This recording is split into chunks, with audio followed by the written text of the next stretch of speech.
তাইফে রাসূলের ধৈর্যের গল্প। মক্কার মানুষ যখন নবী মুহাম্মদের দাওয়াত ইসলামের বার্তা প্রত্যাখ্যান করল, তখন তিনি আশা নিয়ে মক্কা থেকে প্রায় ১০০ কিলোমিটার দূরের একটি শহর তাইফে গেলেন।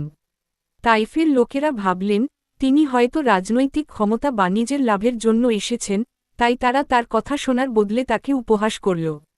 শুধু তাই নয়, তারা শহরের বাচ্চাদের উস্কে দিল, যেন তারা রাসূলকে তাড়িয়ে দেয়।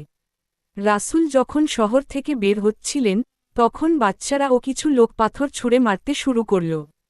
তার পা থেকে রক্ত গড়িয়ে পড়ছিল, জামা রক্তে ভিজে গিয়েছিল।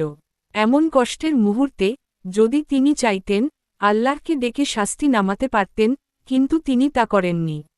একটি বাগানের পাশে এসে তিনি ছায়ায় বসলেন, ক্লান্ত, আহত, রক্তাক্ত। তখন তিনি এমন এক দোয়া করলেন যা ইতিহাসে অমর হয়ে গেছে। হে আল্লাহ, আমি আমার দুর্বলতার, আমার অসহায়ত্বের এবং মানুষের কাছে আমার অমূল্যতার অভিযোগ তোমার কাছে জানাচ্ছি।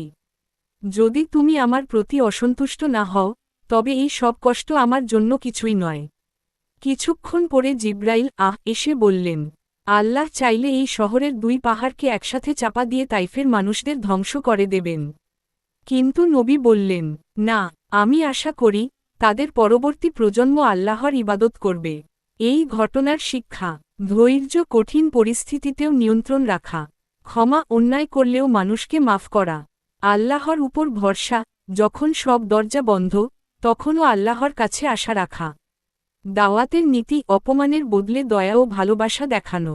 এই গল্প মুসলমানদের জন্য শুধু ইতিহাস নয়, বরং প্রতিদিনের জীবনের পরীক্ষায় ধৈর্য, ক্ষমা আর আশা রাখার অনন্য শিক্ষা। মানুষ যতবারই কষ্ট পাবে, এই ঘটনা মনে করলে বুঝবে, যে নবী এভাবে কষ্ট সহ্য করেছেন, আমার কষ্ট তার তুলনায় কিছুই নয়।